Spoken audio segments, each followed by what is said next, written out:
Goldring Lenco GL78, made about mid-1970s, needing a service. Here is the very heavy platter with rubber mat, which looks good, but the plinth has taken a bit of a battering with broken hinges, so we'll just get that off. Inside we got the arm, the idler, the drive wheel here, metal with a rubber on it. There's the conical speed cone which smooths backwards and forwards. I don't know if you can gauge when it was made from this. The controls not broken off, look alright. I don't know what's cartridges in it. Anyway, it's a matter of seeing if that'll come off. It does.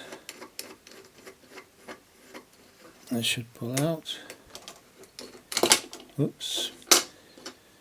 It's got an Audio Technica.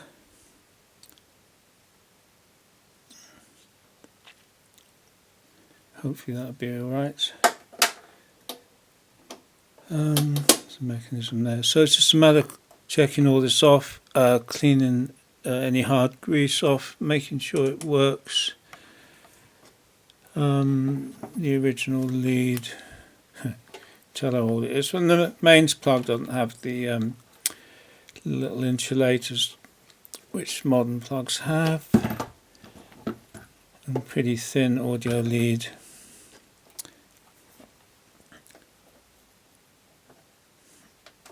It's a matter of cleaning it, re-greasing it and see if there's anything broken.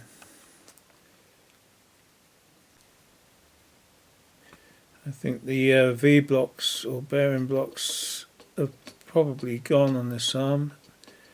So taking off all the clips, all the little things, raise the arm up by undoing that screw to get it as high as possible. And just going to take this screw out the back, and should, if there's enough slack on the wires, lift this out and have a look at the V blocks.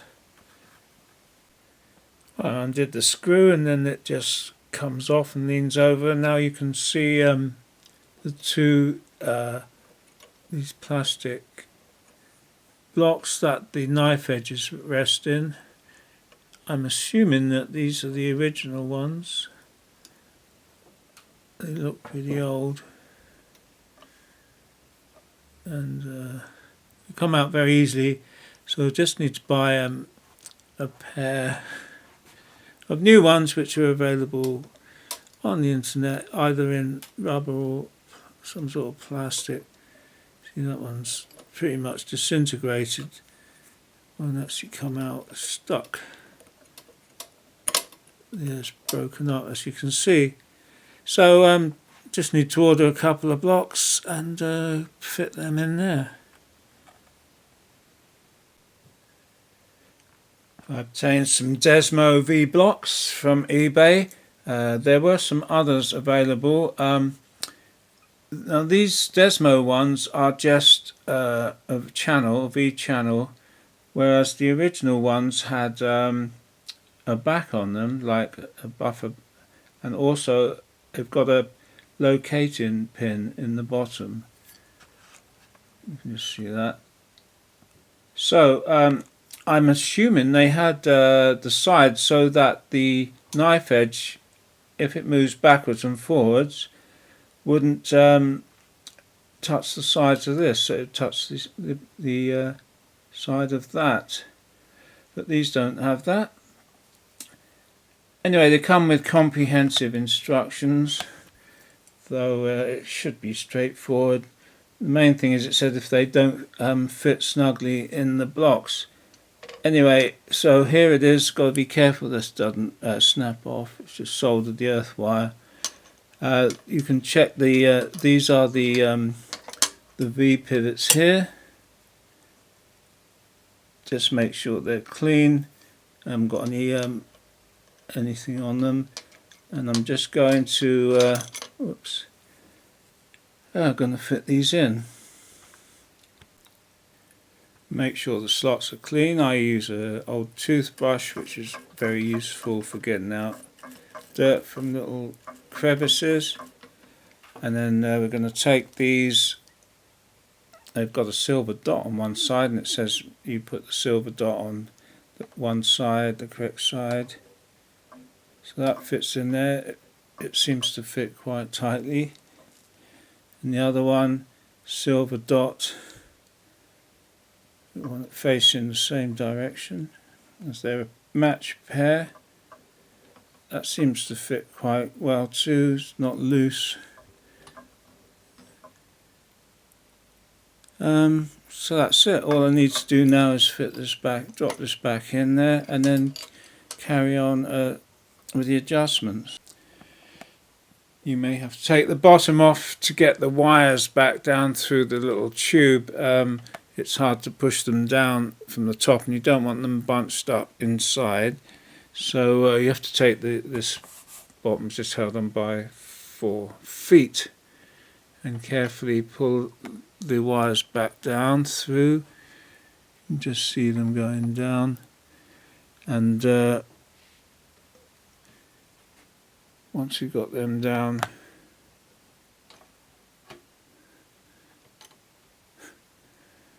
I'll just lay this back down.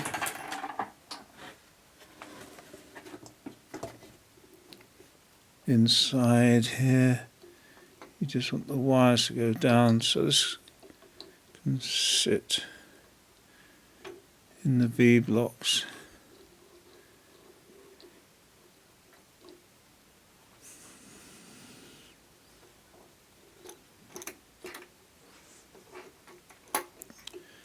So when it's in the V blocks now, you can see it's got a bit of side movement, and when the bits are on it, it makes sure that it's balanced.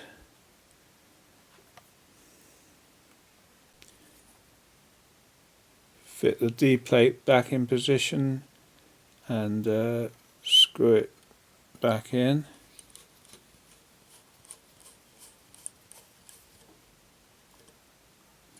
And then we'll be setting the height of the arm when it's all set up.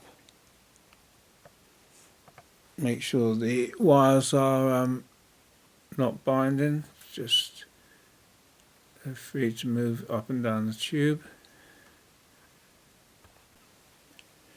Checking the free movement of the arm. Make sure your turntable is pretty much level, and then with the cartridge fitted, you adjust the counterweight. We've got the little tracking weight furthest back as well, and I've set the balance so it's just balance. Now if it moves one way, so if it keeps swinging one way or the other, this one moves very slightly back that way. That's because the center weight is not quite vertical. You can move it slightly because the weight will either hang one way or the other. But this is pretty close. It's not really. And then you check it for up and down movement. It's very free, and it's hard. Moves without any friction. So now you can adjust the playing weight. These are in 0.5 gram. So this is an Audio-Technica 110E, which is supposed to track about, well, they say between 1 and 2, but in their spec sheet they've got it at 1.8. So we can move this to half one, say 1.75. And then I'm going to put the anti-skating ring on here, and the weight, got a little weight here that hangs on it, Just going to put that on, and also to set the height in a minute of the arm, you want it when it's on the record and playing, the arm has got to be parallel to the record, and you adjust it with a screw down here, and this can be moved up and down, so we can do that as well. Got the lifter here, up and down. I'll just put it up. Double check the weight with a scale. Just press that on there. 1.74. So run the other way. 1.74 grams. So considering we set that at 1.75 on there, that's very accurate. 175 now. It's 100%. Now this anti-skating, using the lightweight one there. They do a heavy one, but I've only got the light. It talks, which is a 4 gram. On this table here, they give you in the instructions be either 3 or 4, 1/2 to 2. So notch 3 or 4, and that's counted from the front, I believe. 1, 2, 3. So we've got to move that down to either 3 or 4. It's on 5 at the moment. It's quite hard to do. I'll need 2 hands because it fits in the, catches in the groove. And then we'll try it, turn it on and see how it goes around. I've turned it on, 33 RPM. I've got this strobe on there, and it's holding steady, the outer one, so that doesn't need adjusting, because you can adjust this position, move it. So the presets looks pretty good. At 78 RPM, it's holding dead steady on the middle inner band. It takes a little while to stabilize. The weight of this turntable is so heavy, it's best to give it a helping hand, especially at 78, to get up to speed, and then it does stabilize after a few seconds. Turn it off. Now there is a rubber brake that presses on the side of the turntable. I think it's a bit worn or not pressing on. It's quite a heavy turntable to slow down anyway.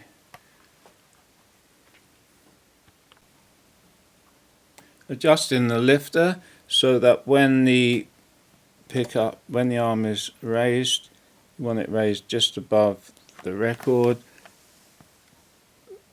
so you can move it. There's a screw, the big nailed part there. You just wind it up or down. It moves this arm up or down, which has a little rubber part there that lifts, and then this is still quite well damped, so you can just drop it. Oops. And it goes down slowly. It's still going down. You can pick it up. So that's still quite nicely damped. And also the height, the parallel, the arm, you want it parallel with the record when it's playing, so you adjust the screw just in there, and you can move this whole hub up and down so it's parallel depending on what sort of cartridge you've got in and how high it's up or down. You can't go too low, or the little black ring that holds the spiral part will pop off. But it's got a bit of clearance at the moment, so that's fine. The only difference I know between the GL75 and the GL78 is that the GL78 will pick up the arm when it gets to the end of the record and switch off, which is quite useful if you've fallen asleep late at night and don't want the record to just keep going round and round. But it does give you the option of choosing between the manual, which is won't pick up the arm, or auto will pick up the arm. Now this one, that doesn't work. It doesn't feel like it's connected to anything. It's very easy to turn. And a couple of other things wrong with this deck still is when you turn it on, it takes ages to spin up to speed, which I'm assuming that the wheel is slipping. I don't know what else it can be. Now, when it gets to the end, when it's on auto, it should pick up and switch off. It just stays at the end. So, and the brake, when you turn off, it has got a rubber brake inside. That's supposed to stop the turntable going round. That doesn't appear to be working either. So 3 things still to fix. Looking inside, as far as the braking goes, here's the brake rubber, which is engages on the edge of the platter. It's worn away. It's got a rubber part that sticks out, and it's been totally worn away, so it doesn't actually reach the rim anymore. I don't think you can buy these, so I might try and see if I can make a rubber thing to fit on there. As far as the speed goes, well, the wheel turns fine, and it engages on the spindle nicely, but it's possibly slipping.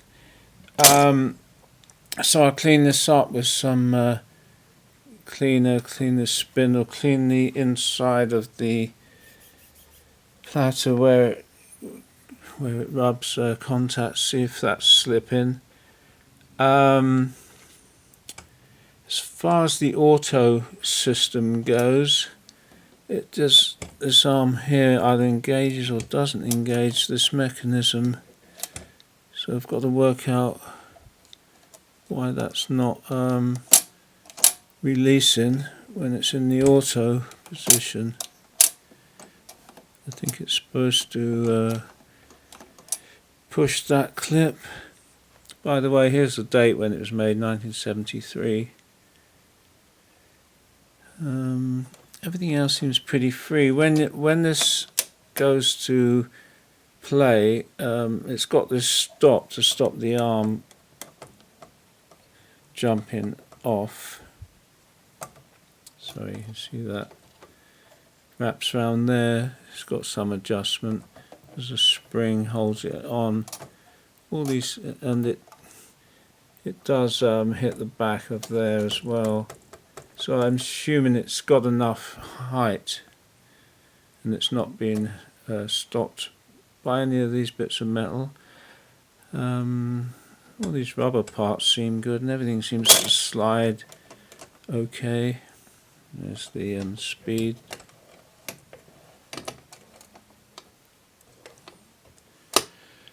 The easiest one to do is try and get this to work. It spins nicely.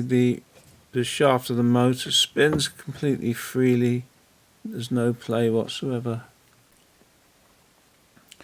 I've cleaned all the moving parts with this Grime's paint remover. You have to be careful because it will take the finish off plastic and take the lettering off, so just use it on the metal. I also cleaned the rubber ring, idler and this shaft. I cleaned that all up.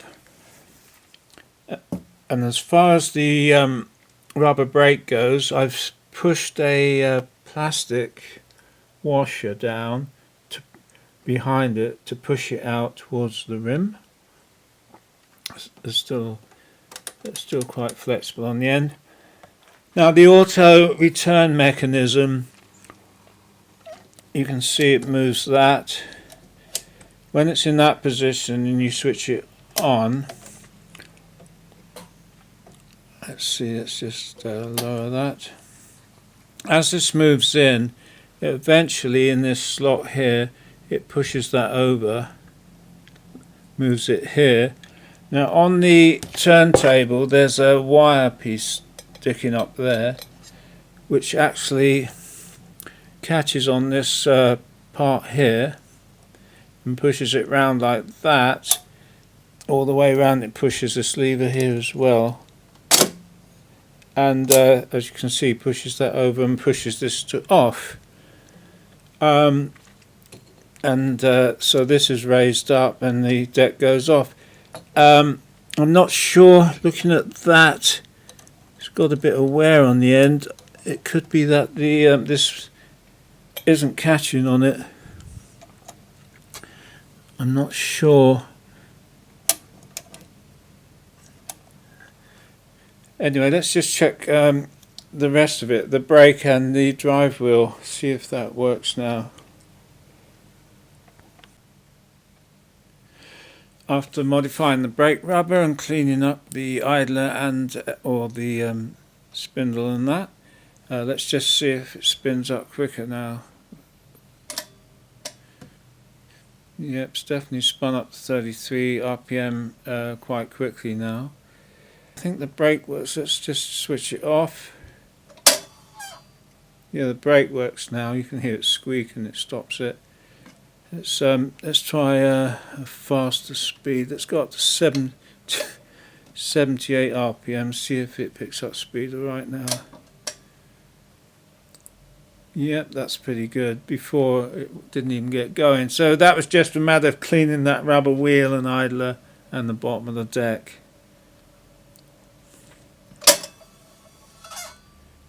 Let's raise that up. So it's just a matter of the auto mechanism now. The auto trip mechanism on here was working sometimes and not other times, depending on the size of the run out groove.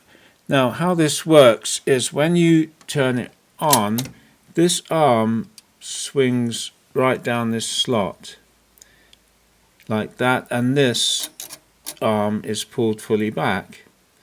Now as the pickup arm goes across, as it gets near the center run out groove, it starts pushing this arm over, which at the same time moves this long arm towards the center. Now as it moves to the center, you've got that little metal arm that's fixed to the center of the platter going round until, as this moves in, eventually it gets caught, and then that drags it round further and it will operate the switch off like that, and then it'll spring back. Now and everything goes off. Now what was happening is that the E-clip on there was so tight, it was causing some friction, and it was not this arm was getting stuck up there and wouldn't come fully down, so it wasn't moving this either. Now I've taken that clip off and it's quite thick, and there's no up and down movement on here. The groove is right in the top.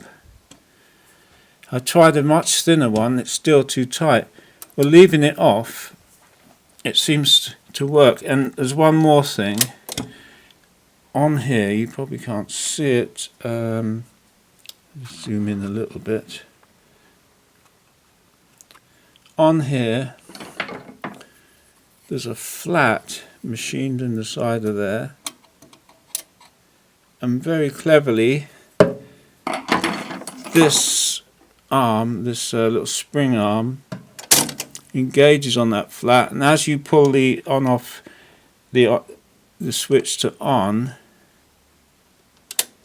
it pushes this round. So if it's there, let's move it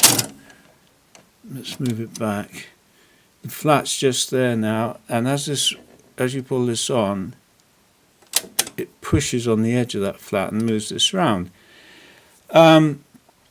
So that's how that works, but it was so tight, that little spring clip couldn't move it. So I've taken the clip off now.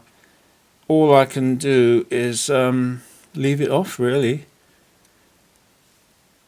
it's not got any up and down movement, I'm sure it'll be fine. It'll have to be fine. I can tape this into the tape this inside if anyone wants to ever put it back on. By the way, you can rotate this part. It's interference fit, just to get the operation of that spring just in the right place, so that's working properly. On, let's just do it. Moving across. Let's zoom in for you a bit. It's going to push that and slide this arm round as well as it gets to the middle. And then this arm's going to get caught by the spring and move it. Let's go to my other hand. That's good. Oh, let's move this out of the way a bit. Move that and release, and it goes back. So leaving that off, it's very free. It seems to work now, so let's try it. Let's try the auto shut off now with a small run out groove on this single. It's 45 RPM, of course. Let's move this slowly over to near the end of the record.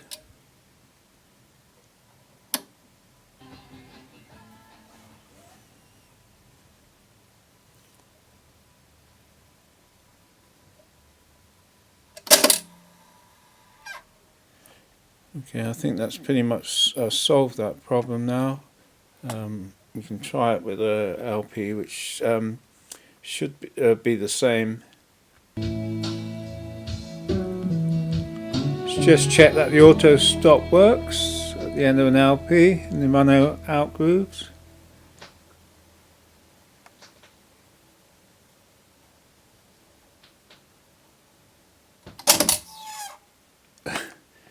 Yes. The brake's a bit severe. I can adjust the brake. I put a washer in to push the rubber out. I could put a thinner one in. By the way, the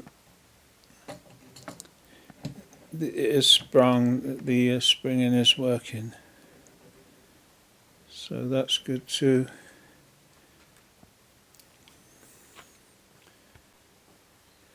I've attempted to repair the broken Perspex lid. Luckily I had the bits that had broken out, and using some super glue, which runs into the cracks as well, and then holding it in place while it dries overnight with some tape. The other side is the same. There's quite a couple, 2 or 3 bits broken out here, but I've glued them in. There was a bit missing there, which I've stuck a bit of plastic in. Then I'm going to try polishing out all the scratches with some cut-in compound used on full-size cars to polish them up. It's quite fine. It doesn't really get into deep scratches, but it's quite good at marks and general small scratches, will shine up some of this. At least I think this will stay together and will actually work, so it still work as a lid.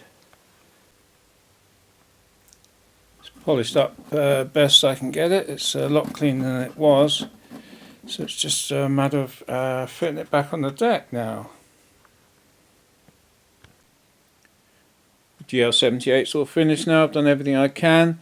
Got the Perspex lid on, and everything works. It speeds up nicely.